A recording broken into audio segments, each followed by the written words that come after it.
So hi everyone, and welcome to today's webinar on how to create an open and inclusive workplace. Thank you all so much for joining us.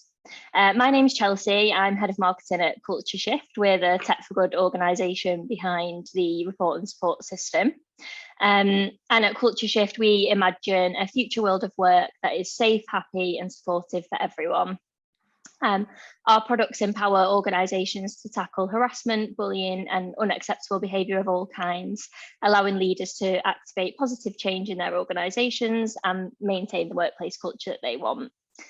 Today, we're going to be discussing creating inclusive workplaces where everyone feels empowered with the freedom to speak up. We all know that inclusion and diversity in business improves happiness, performance, retention, and even profit. And we also know from multiple studies that having a more inclusive workplace where you feel safe to be yourself can have lots of positive effects on your mental health and your satisfaction at work as well.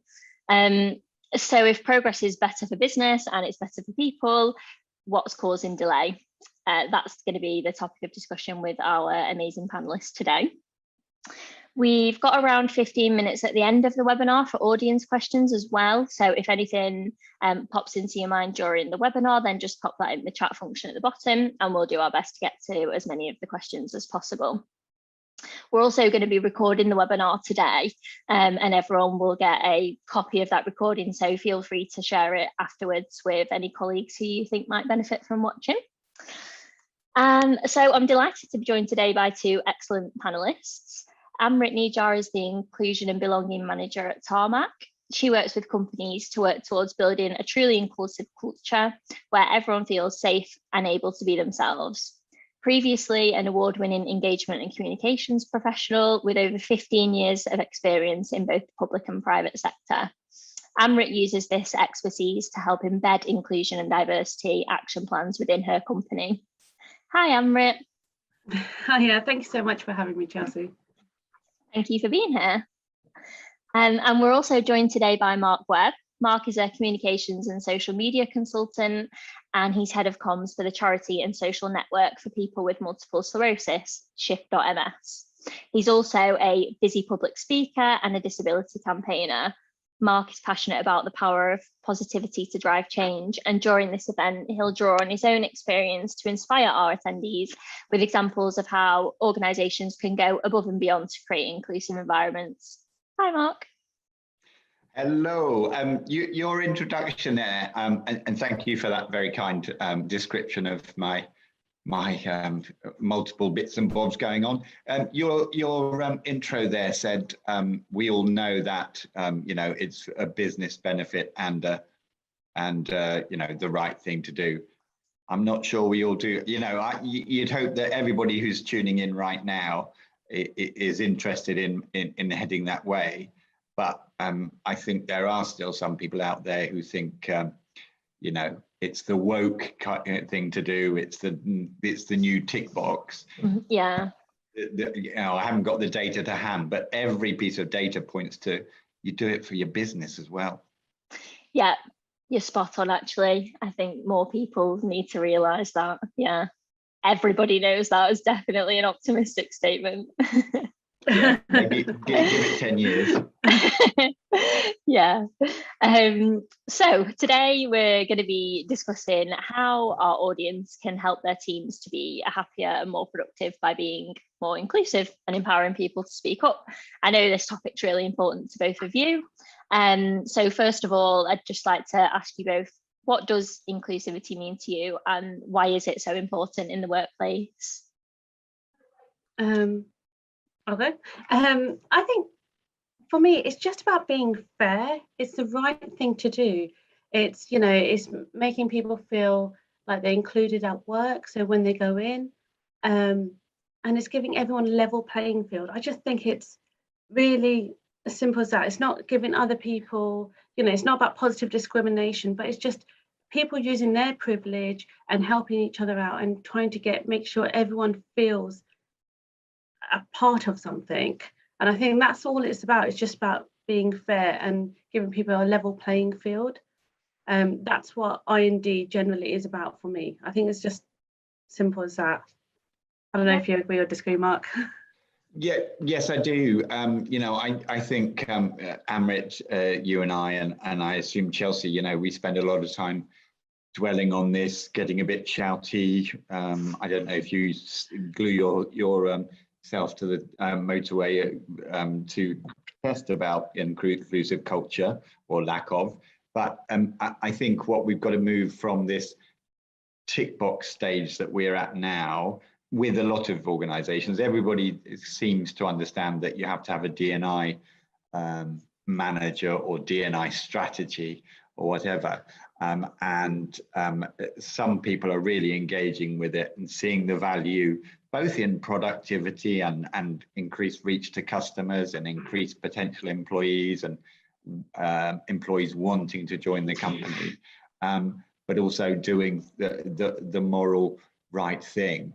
But it is just that difference between everybody's kind of doing it.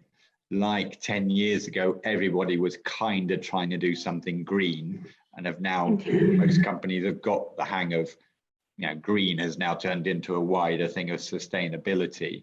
And most companies really realize they really need to do it. I think we're at that stage now where everybody's talking D&I, and some people are doing it because, oh, bloody hell, we have to. And some people are really doing it, and when they do it properly, it does benefit.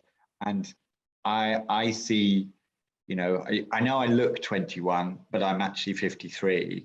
I think the next generation of employees, the teen, the 20s employees, they are looking for, back to that green argument. I think 10 years ago, you started to look out, if you cared about that, you were starting to look for companies with genuine green credentials. I think your future employee, your employee now who's looking at job descriptions now is looking out for the companies that are ethically and morally correct. And that, above all that, there's the Anti-Slavery Act and all sorts of supply chain issues that are being resolved and people are signing up to. But it includes, or should include, a really positive and genuinely engaged from the top, and I'm sure we'll make that point going on, engagement in D&I, DEI, an inclusive culture. I need to shut up now, don't I? But I'm just going to make one last point for me, and my example will dwell a little bit on my wonderful experience as a disabled person, but it also needs to take into account every flavor of diversity. I've never figured out the right way for this, but flavor of diversity. I came into all these panels and often found myself, there was always gender on there, and ethnicity, hopefully sexuality. Then beyond that, you were lucky if you got a disabled person on a panel. I always felt lucky. I shouldn't have done. We're the largest minority. Social mobility is important, and sadly, age as well. I'm in that category. Yeah, I like that flavor of diversity. I can't think of a better way of putting it off the top of my head, so we'll go with that. So like the conversation's kind of going this way anyway, and we touched on it at the beginning. There's definitely some organizations out there that still see inclusivity as a nice to have, and not necessarily an essential part of running a successful business. Amrit, I know in the past, in some of the work that you've done, you've made the link between a sense of people having a sense of belonging and having excellent performance at work. Can you expand on that point a little bit? Yeah, not just me, but this is something. So belonging is something is quite easy to kind of get your head around. So when you think about belonging, actually to feel like you belong to something, you don't think about that too much. But actually, if you think about when you didn't belong, so that could be, at school, it could be, in a friend circle, it could be in a job, and those feelings, you disconnect, you're definitely not your best self. But when you flip it on its head, and when you do belong, you are your best best self, you feel appreciated, and you're more productive. So that's why we talk about belonging, because belonging is the outcome of inclusion. So when someone, feels like they've been included, feels part of a team, and with IND, that I think there's a really strong connection with engagement as well, and there's a lot of work out on that as well. But belonging is that outcome, and a good way to think about it is diversity is being invited to the party, inclusion is being asked to dance, and belonging is dancing to your own song. So you're just really in there. You feel that you're part of it, and when you have that feeling, you are comfortable enough to raise your hand for innovation. If there's a good idea, you're like, well, this is my place, this is my people. I can say, yeah, that I think would work, and that one works so well. Also quality issues, and most importantly, I'm in the construction sector, not saying safety isn't important everywhere, but for safety as well. Actually, in the construction, there's a lot of kind of stop work, and if we want people to be comfortable enough to put their hand up for safety and stop work, they have to be comfortable generally to be able to put their hand up, not just for safety, but for anything. And that's the whole thing about belonging. So we want people to be comfortable, but people will only be comfortable if you create the environment. And there's a lot of elements that you need to get to before people really truly feel like that. But that's the kind of link between belonging and inclusion for me. That makes sense. You got anything to add to that, Mark? Well, only that this it being invited to the party and then offer your own song. You've not heard me sing, Amrit. You can listen to it. Yes. No, nothing to add there. Fab. So I think, well, making an assumption here, but by attending a webinar on how to create a more inclusive workplace, I think most of our audience today want to start with that. It would be good to ask you both really what tips you have for people when perhaps if they're not sure where to get started. I'll start there. Amrit just gave a brilliant speech there. Well, there's a couple of things. There is senior engagement. That's one of the issues. And how many times I'm going to say tick box, I don't know during this hour. But there's the tick box of recruiting your D&I person or introducing your HR policy. But that takes you a certain amount of the way. But I think you need a senior, preferably a board sponsor.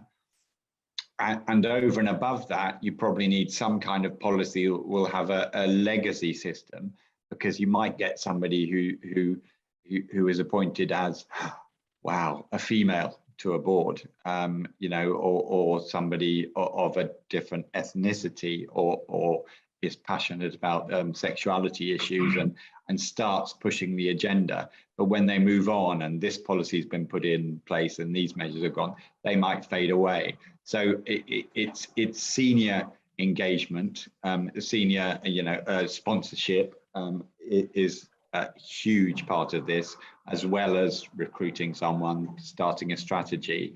But it's also consulting the team. I like to be, and when I talk about my experiences as a disabled person, nobody quite knows what to say to me about things because it's confusing. I'm one of gazillions of conditions. I might be having a good day, I might be having a bad day, but you can just blooming ask me and I'll tell you how I would like to be treated. So senior sponsor, legacy senior somethingisms, that's a good word, isn't it? I just invented that. And talking to your blooming team, they know what they want. Yeah, it's such a good shout. I've attended a couple of sessions recently where that topic's come up of, oh, I don't want to say anything because I'm scared of saying the wrong thing. And it's like, you can't just shy away from conversations by saying that, really. You just have to have it. And if you make a mistake, then everyone's human, and you just apologize and move on. Yes. Sorry, Amit. that's one of the challenges, and of course a sort of perhaps an alpha culture wouldn't invite those kind of conversations, and that can be a challenge. But absolutely, we can all make mistakes. Disability, again, sorry, within the disability spectrum, there's millions. There's 80 autoimmune diseases alone. Autoimmune disease where your own immune system attacks itself. How am I, I have an autoimmune disease. How am I supposed to know how to deal with all those people and all those conditions and all the right terminology correctly? But by consulting, by just saying, I'm sorry, I see you've got XYZ, and do you mind if I ask you how I talk to you? Simple questions. And if I stumble in and say something wrong, because I've shown the willingness to be a plonker, it's welcome. Yeah. Amrit, were you going to add something then? Just agree with everything Mark's saying. Just on that kind of those questions and not knowing the right thing to say. I think the receiver straight away knows your intent. I think, as people, we can read other people, and if it's coming from a good place or kind of someone just not being very nice. So firstly, always just ask permission. Just say, is it okay if I just ask you some questions about that? I think that's just really important. And then kind of ask further questions and just try and be a little bit straight with people. The amount of times, these microaggressions about where are you really from? Birmingham. No, where are you really from? Just you're asking about my heritage. Oh, I'm Indian. Yeah, and even if it's that is, though, actually, I would use it as a teachable moment. So what you're actually trying to say is, what is my heritage? And yeah, it's that. So I will use it as a teachable moment, and you will hopefully give the person who's asking the question the language to ask. But just in response to your question, and completely, again, agree with Mark, is that senior level buy-in. Before you do anything, you have to get that buy-in, and from your, whoever that is, your senior board, and they may have different whys, and it's about you kind of giving the argument. I would love to be in a place where we stop talking about the why, but there's different whys. So is that commercial element? Are your customers asking for it? Because I know the HS2s of the world, Highways England, they are asking it for sure. They want to know what you're doing, how you're progressing, how you're helping, leaving your legacy in the communities around you. And you know what, it is actually brilliant that they're doing that. So I love that. So is it that commercial thing? Is it talent? Again, Mark said, people are asking for this now, all generations. And I think things like the pandemic gave everyone kind of that great pause and kind of time to reflect. People know what they want and what they don't want. So if you want to recruit the greatest talent, that's part of that. And it's socially as well, it's the right thing to do. So help your senior leaderships find that why, and it might be a bit of kind of one-to-one coaching and doing that. And then again, kind of asking, so listen, I know we've got a lot of comms in here, so this is where this is actually how I came into IND and was really introduced to it. We asked our organization, and it was an anonymous survey because again, that trust element and how engage your workforce is and all of that. So we asked our people, if they're comfortable to, how do they identify? And we asked different characteristics, and we had some focus groups about what kind of questions, what do they feel the perceived barriers are? And it is quite interesting though, because you've also got to have a look when you get the results, and if it's like, oh, this inclusion rate is fantastic, well, actually your diversity rate is really low, so all the middle-aged white men feel really included. So you've got to just take things with a pinch of salt. So just really understand your data and what it's saying, and that's really important. And there's other stuff from that. So first and foremost, just listen and ask people what is going on. And then it's about policy work. So yeah, we're really inclusive. We want to attract men and women, everyone. Are your policies up to scratch? Do you just have 6 weeks for maternity leave? Statutory leave. What are your policies saying? What is your adjustments, reasonable adjustments policy? Even when you're inviting people in, are you asking, do they have everything they need? So all of that, and and then it kind of goes down into line manager training and about making them be aware of their conscious bias and all of that. And one thing that's really helped us is employee networks. So we call them employee communities, and you can join if you identify with a community or you're an ally as well. So we want them to be a community and be as inclusive as possible. And what that has done, there is a lot of work, so a lot of governance, and if people want to reach out, I can give you some more information about that. But they're a great place to go. So, when you do have things coming up, or even policies that you want to work on, you can speak to the chairs, and they're, as part of their kind of job description, they represent that community and they go back to their members and ask questions. One example would be pronouns. So we introduced pronouns into our signatures, email signatures, and we had a list of them. And I just want to check, is this list fully inclusive? Does it have everything on there? And I checked with the chairs, I checked with members, and they came back and they said, this works. There is an option to add pronouns if people want to, and it's not on there, but it gives you a safe place to go and check.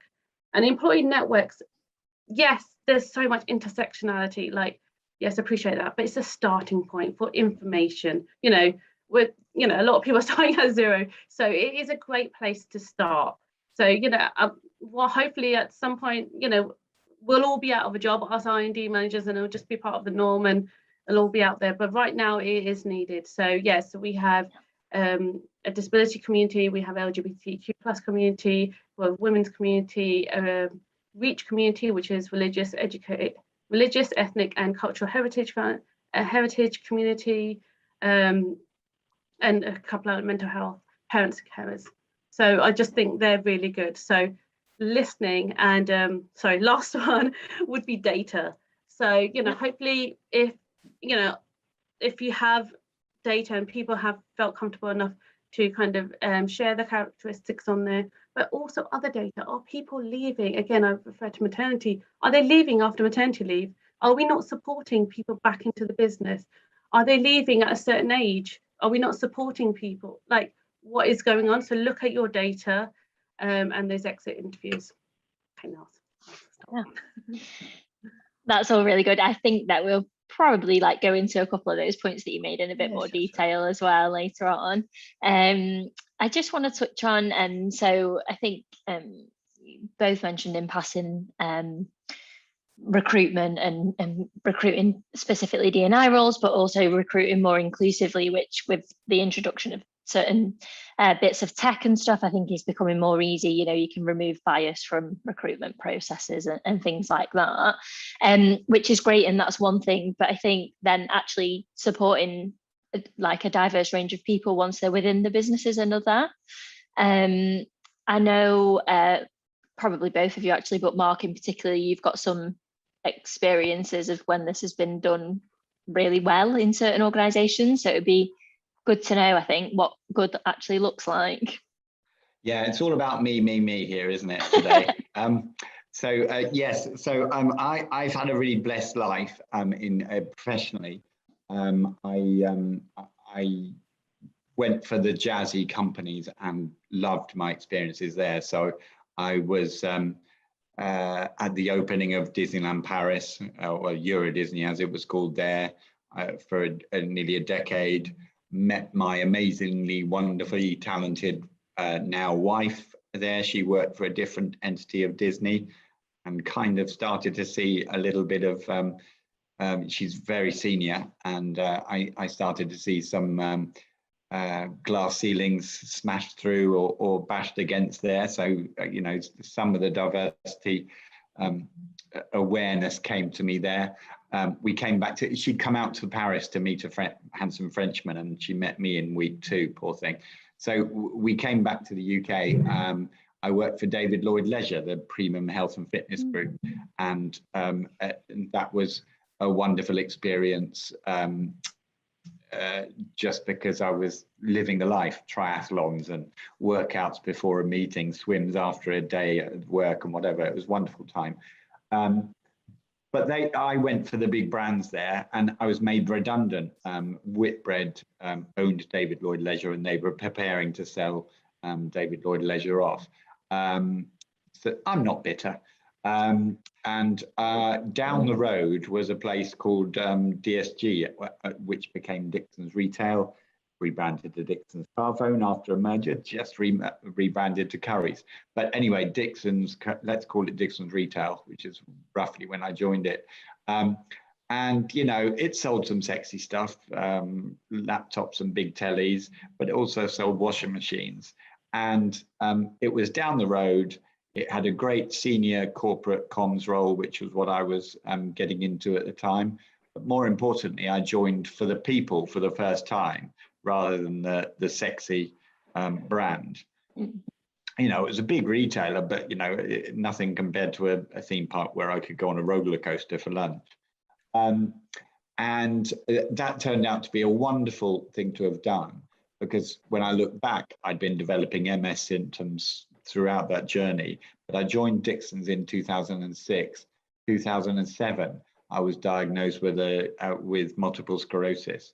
And I'm going to just focus on 3 touch points that were just brilliant and just could not be improved on. Number one, when I was diagnosed, MS is a chronic illness. Chronic means permanent. It's a progressive illness, so you get more and more disabled. You just don't know how in which direction, because you can have so many different symptoms and so many different severities. I've got it relatively bad, but not as bad as some. So the first touch point was on diagnosis. MS is a really complex disease. Lots of people don't understand it. I certainly didn't. I went home for a couple of weeks to feel sorry for myself, as you'd expect.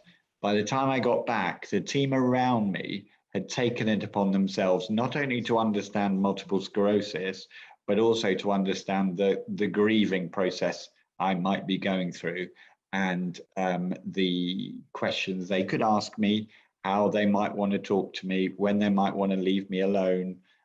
Everything, they just did everything politically correct. That's an awful way, but they just did everything right. And that's something that, you know, in everything we've been talking about so far is as if somebody's quite senior in an organization and is planning on doing something in their organization. The word we haven't used just yet is allyship. And what I got there was this wonderful example of people welcoming me back. I hadn't changed from the day before diagnosis until the day after diagnosis, except maybe drinking a bit more from time to time. You know, it was just wonderful to have that bunch of people who would talk to me, who knew how to talk to me, weren't afraid of talking to me. Yeah. When you are diagnosed with something like that, and I bet the same would be with cancer, or if you lose a child at work, you know, and you come back into work, some people just don't have the courage to talk to you and fade away from you, and that just helps you feel excluded. So allyship, that's the first touch point. At that time, I could carry on in this senior corporate comms role. I was getting worse, and I went from, over the next couple of years, from walking properly to walking drunk to walking with a walking stick to walking with a rollator, as in a Zimmer frame, and eventually coming in a wheelchair, fatigue, thinking issues and whatever. And I was called into a room by my boss and the group HR director. And this is the second touch point. I was fearing the guilty check, you know, there, Mark, off you go into the sunset, have £4.50 so we can feel good about ourselves. And actually, they did absolutely the opposite. I'm going to paraphrase it, but they said, it's all right. But basically, they said, Mark, we love you. We want you to stay. What can we do to create a role that will still work for you, but also work for the organization? So what they weren't doing there was making me, well, neither were they making me redundant, or were they making me, you know, chief photocopy in the corner so that I could carry on being, you know, the disabled bloke in the corner. And social media was on the rise. I was tweeting away with the same journalists that I was more often in London, but was getting too ill to go into London to see them. So I was conversing with the same journalist. Our CEO at the time, Seb James, who now runs Boots, he was tweeting quite well and quite effectively. And we created a role, head of group social media. So not the, retweet to win an iPad, but more the Dixons announces and Dixons is proud to share that, blah, blah, blah.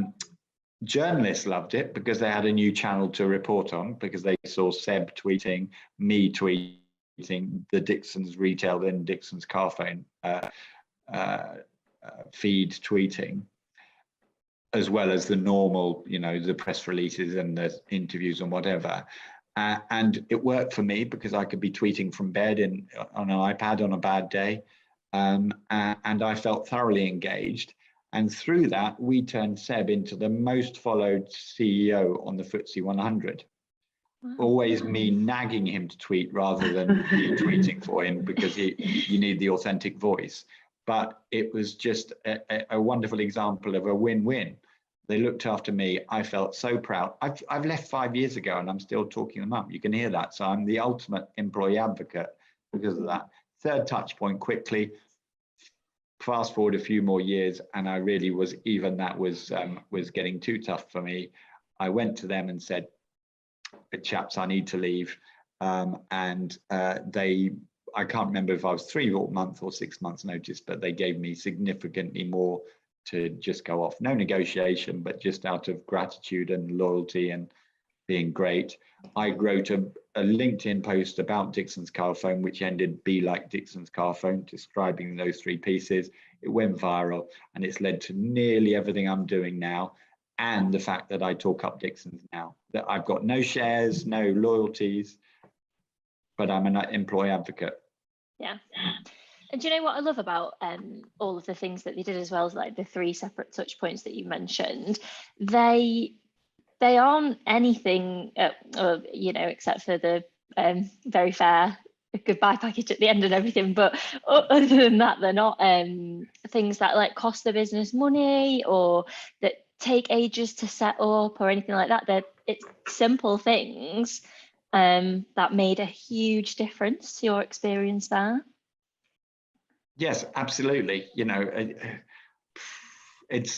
There's this there's this phase that's legally required of, if somebody comes into the organization, is disabled or becomes disabled, called reasonable adjustment.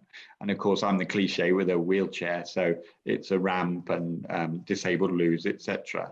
But there's the above and beyond, just the humanity, the human adjustment. That would be a nice word. Yeah, I like that term, human adjustment. Amrit, did you have anything you wanted to add on just the sort of, what good looks like in an organisation? I don't know if you've got any examples that you want to share.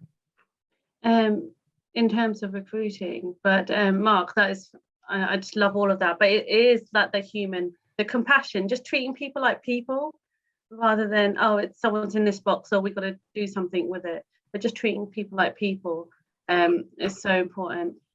Just you kind of said about recruiting. With recruiting, it's just so important to have a fair process. And I know, things like refer a friend is on the rise, but even with those, we've got to be really careful and just make sure, the blind CVs we're doing. Also, even back the whole process actually. So what do our adverts look like? What are we actually really asking for? And what do we actually really need? And the way, there's a lot of work into it that's been done on looking at job adverts, how they're written, the language we use, trying to be more inclusive. I know, how women look at some job adverts compared to men. Someone at the door, sorry. Those other people home. But so how the job adverts are written, the CV shift, the blind CV shift, all that unconscious bias in there. Once we get people in, those human adjustments, reasonable adjustments, but how are we making the jobs accessible and the whole interview process accessible? And then the panel, do we have a diverse panel, and is it a scoring sheet so everyone can be judged fairly on that? The questions, are they values-based? Competency questions are awful. They are awful. Like, they're just, and just to make, trying to get the best out of a person with competency based. Why don't we base them around our company values? Yes, obviously there is some stuff that we do need to ask job related, but why don't we just try and get to know the person as well? So all of that, and with the diversity of the panel, you could, again, just trying to push for that fairness. I know some companies, and we do with line managers, but there is unconscious bias training before any hiring manager. So they just have that check, and there's like a little, sometimes people have to do a quick e-learning course just to remind them before they get a job out or go for an interview as well. That unconscious bias training is just so important. As with everything else, I know that it's got a bit of a bad name, but on its own, it's not going to do anything. It has to be with something. Just checking in with people. And, once you get people in, if you haven't got inclusive culture, there's just no point, because people will leave. If people can't come in and, show their diversity of thought, the managers can manage healthy conflict and a challenge, because, you invite diversity of thought, people will challenge you. That's the whole point. They're not going to just be yes people. So the managers have to be ready to be able to manage that conflict in a healthy way and all of that. So stay interviews are really important as well, checking in with people. So yeah, all of that is really important, and just treating people, like Mark said. Yeah, I think linking it back to Mark's story nicely, if you treat people that well, you probably won't even need to have a whole recruitment process, because you've got people like Mark being advocates, and I'm sure everyone's going to be bashing down the door at Dixon's to try and work there. So yeah, there was there's this wonderful company beginning with A that's kind of kept us going in lockdown, delivering lots of packages to our door. And there was I'm not going to bitch about them too much, because I've been paid to talk to them in previous public speaking, but the rumor was that they paid some warehouse employees to tweet nice things about how great it was to work in the warehouse, where there've been stories about how long you could go for a wee break and whatever else, and I'm sure they've got issues, and they've done amazing things as a company. They make it very easy for the customer, but on that side, that's not how you do employee advocacy. You do it by what we're talking about now, inclusive culture. I know I'm this sort of Uber evangelist, but just treating people right, and they'll talk right about their company. In a social media world, that there's some nonsense rules I see where people aren't allowed to tweet in a vaguely professional capacity. I'm afraid they're going to do it, and if they're tweeting happily, it's a halo effect. Yeah, definitely agree. So I think it was Amrit before, yes it was, mentioned about data being like one of the important things that companies need to get hold of to really understand the experiences of people within their workplace. I just wanted to share really briefly some data that we have from a survey that Culture Shift did. So obviously the experiences of people within your individual workplace would be really important, but sometimes there's not a large enough pool to go at and things like that. So there is data out there that could guide some of the decisions to get started on this work if you don't have it internally. We did a survey delving into the impact on people of poor workplace cultures, which I think is linked to inclusivity, because if you were being included and feeling safe and happy and supported at work, then you wouldn't be rating your company culture poorly. A couple of the key findings were things like 42% of the 1,000 people that we asked had left a job due to bad workplace culture. 64% said that had impacted their mental health. 36% had felt silenced on issues that mattered to them, and 71% who did experience something problematic felt like they had no one to turn to. So, it's a pool of 1,000 employees. It's not representative of everyone's experience in every organisation, but some pretty damning statistics there. What are both of your takes on those? Mark, do you want to start? Oh, apparently me. Okay. No. Am I surprised? No. It's good to have data.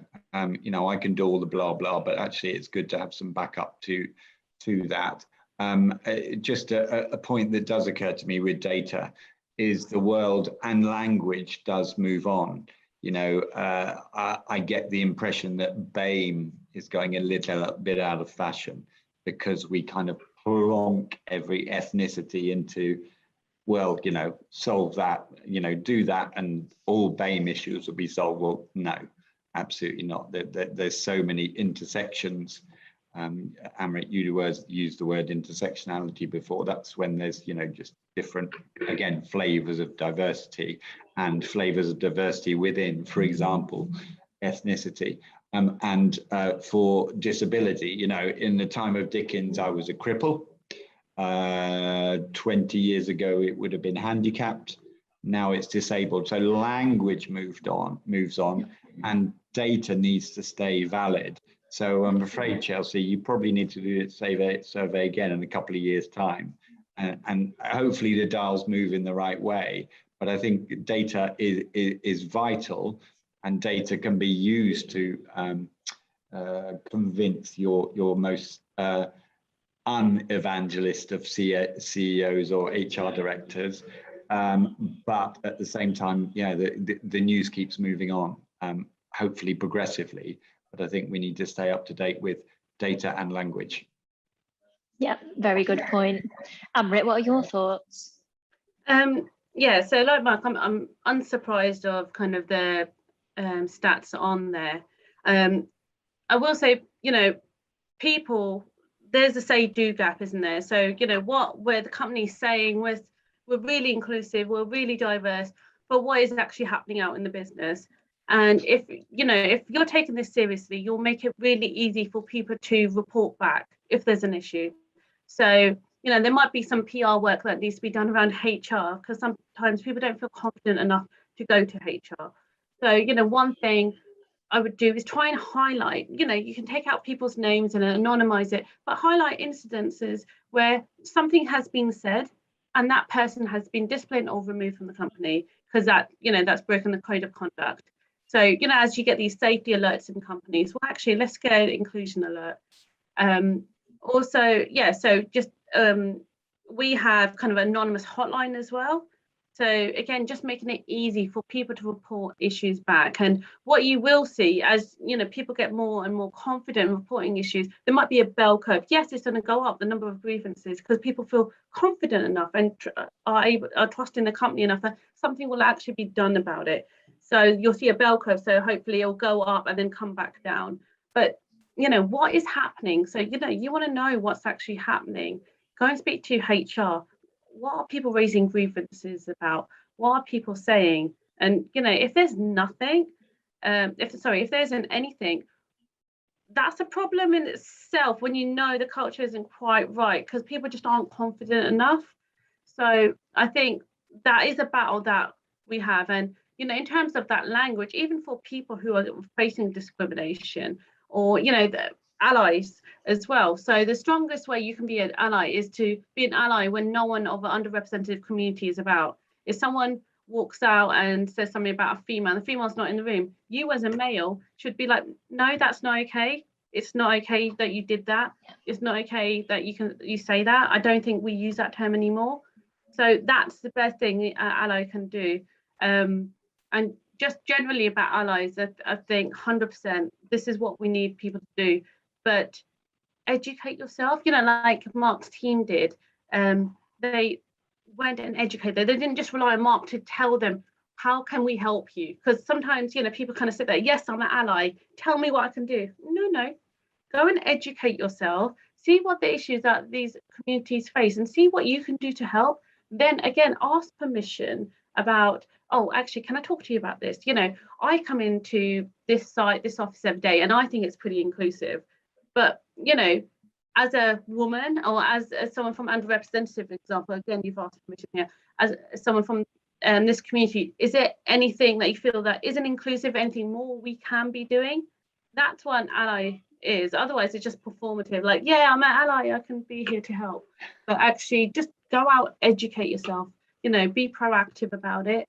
So there's just a lot of this stuff that we can do. But yeah, those facts really aren't, surprising. There will be people that leave because of it, just don't trust the process and then leave, and then you've lost that amazing talent as well. So exit interviews are important, but even if you can get those stay interviews and try and capture some bits there, hopefully before they decide to leave, will be amazing. Yeah, it's too late then, isn't it, at the exit interview, because you've lost someone that was potentially really great in the organisation. Yeah, really good point as well on educating yourself and linking in with what Mark said as well about like language always changing. Sometimes people would say, I'm not sure what the most up-to-date term is or whatever that I'm supposed to use. Just Google it. It's there. That's the thing. It's easy to find. There's Google. Oh, I don't know what I can say anymore. Google. Yeah. Like I Google. Yeah, I'm an I&D manager, and I'm not an expert in this. My responsibility is to make people aware of things, and coach people. But I'm not expert. I use Google. I ask my peers. Ask people. There will be people around you to help and support. But yeah, Google. Yeah. In life. I'm going to open up to audience questions now as well. So, I mean, we've got a couple more things that we can chat about. But in the meantime, if anyone does have any questions for Amrit and Mark, please just pop them in the chat box at the bottom. You can, put them in there, or you can direct message them to myself as well. And we'll, try and get those answered in the next 10 minutes. One of the things that both of you have talked about is getting leadership team on board, so and making sure that senior buy-in is there from the beginning. Do you have any top tips on how to get that buy-in? Well, data would be the it's the nearly everybody would know it's the right thing to do morally, you would hope. There must be the odd narcissistic CEO who doesn't, but generally, nearly everybody realises that morally, you really should be talking about a diverse culture. But, these CEOs, these CFOs, these senior people are responsible to shareholders, to owners, to, whatever. And they need to understand that actually business performance, the quality of your workforce, is going to be improved as a result of adopting a D&I strategy. So I think that's the difference is, yes, boss, it's the right thing to do, but look at this data, look at what this company did when they adopted this policy. So I think, bring me in to bring on the blather, bring someone cleverer than me with the data and up-to-date surveys that prove that it actually is a win-win, and that's the way to go about it, to convince these stick in the muds. Yeah, that makes sense. Amrit, what about you? No, completely agree. I think also just again back to that why. Everyone's why is not going to be the same. Commercial will be up there, and I think also, especially senior leaders, they like that control. People like to be in control generally, and I think when you're talking about D&I with a lot of people, they're vulnerable. They don't know everything. But the thing is, no one does. We don't know. It's a journey, like language, and even if your class is disabled, you don't know all the disabilities. I am in the BAME communities, but I don't know everything about everyone of people of person of color. We're all vulnerable, and I think that's just, it's a nervousness, and it's saying that's okay to say that I don't have all the answers, but I want to be better. I want our company to be better. It's such a big step, and just kind of, I think, especially in comms, I think, and even D&I managers and all of that, that's what we have to do, is support our leaders to be vulnerable and let them know it's okay. We're with them. We're all on this journey together. I think that's a big one. So just helping them find their why and coaching them through it and helping them embrace that kind of vulnerability.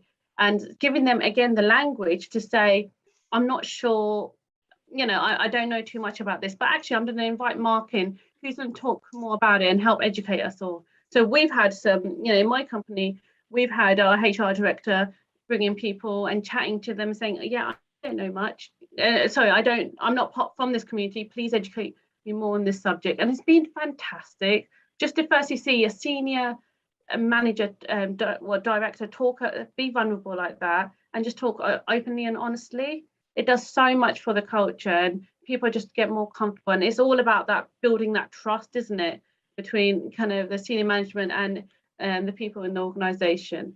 So all of that, I think, is really important. Yeah, I love that. Some really good points there. I was going to ask as well about the topic of remote work, which I know there's been much discussion about that over the past 18 months, but I wonder, linking it back to inclusivity, has it helped it? Has it hindered it? What are your experiences?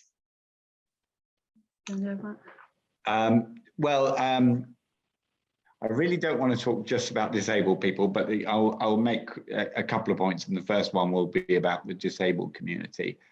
We've been crying out for flexible / working from home as an option for years.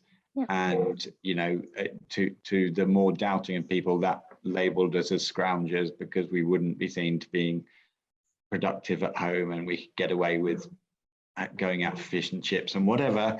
And of course, when the pandemic hit, every company turned on a dime, and within, let's say, 2 weeks, most companies had set up a working from home, not a perfect structure, but suddenly it was all possible. And it turns out that most companies stayed productive and successful, and working from home was an option. Now, I can't argue against everybody working from home, because I don't think that's great for mental health. I think there's a big value for face-to-face meetings, and certainly not the hybrid meetings when you've got some people in the room and some people working from home. They're tough to manage.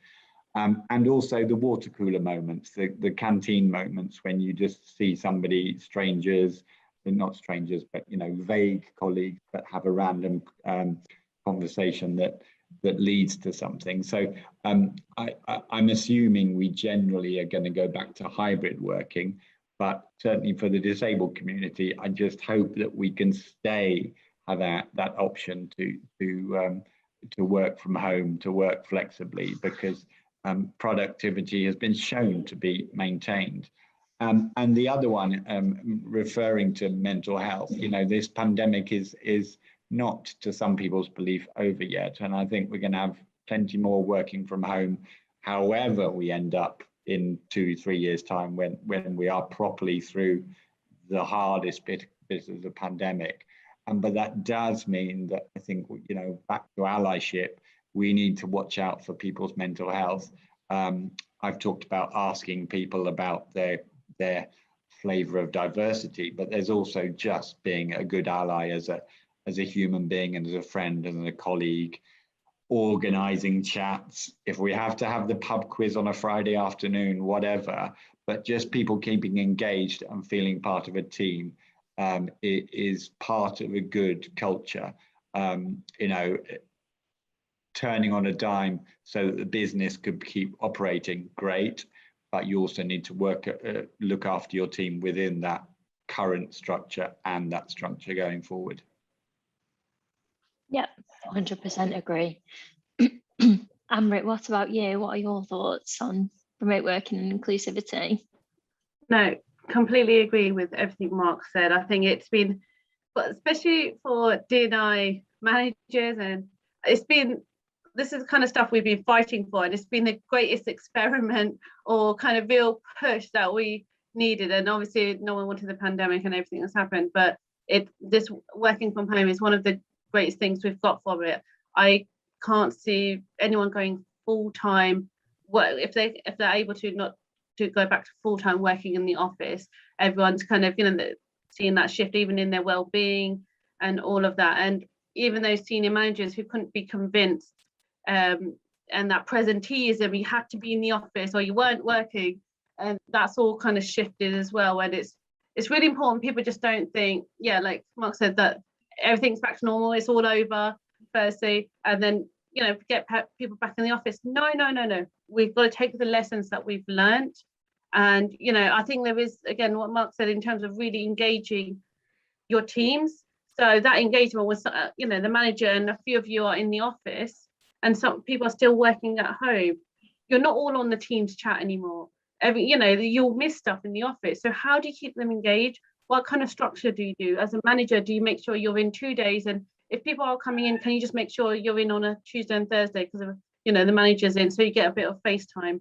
Because otherwise the manager might, any decent projects or just the person she sees or he sees will give it to them. And all of that. So how do we keep people engaged? And yeah, hybrid meetings, I've been in a few of those, they don't work. It's just awkward, but I do need to see people personally. So for my well-being, once in a while I will go back into the office, but that pressure's not there. But I think we do have to, it's so valuable we keep those lessons that we've learned and just don't shift back into anything. And that accessibility just is endless. It's amazing. Yeah, I think that's it, isn't it? The key challenge, but also an amazing opportunity now, is to develop workplaces that work for everyone. So looking after people's mental well-being, making sure people get FaceTime and everything like that as well. But yeah, equally, why should people with disabilities miss out on opportunities or be thought of as not working as hard because they're based from home? And actually, it's not going to be only those groups of people that are based from home now, because we've all done that and we've all had that opportunity to do it. So, and also we're in a sandwich kind of generation. There's a lot, people are living longer, and people who have children, I'm looking after parents as well as my children. So even those caring responsibilities, you're juggling a lot more, I think, this generation. So all of that, this helps. So, from people from, different areas of diversity, flavours of diversity, as Mark puts it. But yeah, there's a lot more that's on your plate than there was before. Yeah, sure. Definitely is. Okay, we are about 1 minute away from close, and I've got no additional questions from the audience, so I'll probably wrap it up now. But what I'll do is I'll share your LinkedIn profiles or something like that with our audiences afterwards, if you both don't mind, and then if anyone wants to get in touch with you in the future, then they've got a way to do that. Thank you so much for your time. I think it's been a really, really interesting conversation. We could probably talk about this topic all day. Yeah. But yeah, thank you so much. I hope you've enjoyed it as much as I have. And thank you to people who've tuned in. Thank you. Brilliant. Speak to you both soon. Thanks, Mark. Thanks, Chelsea. Bye.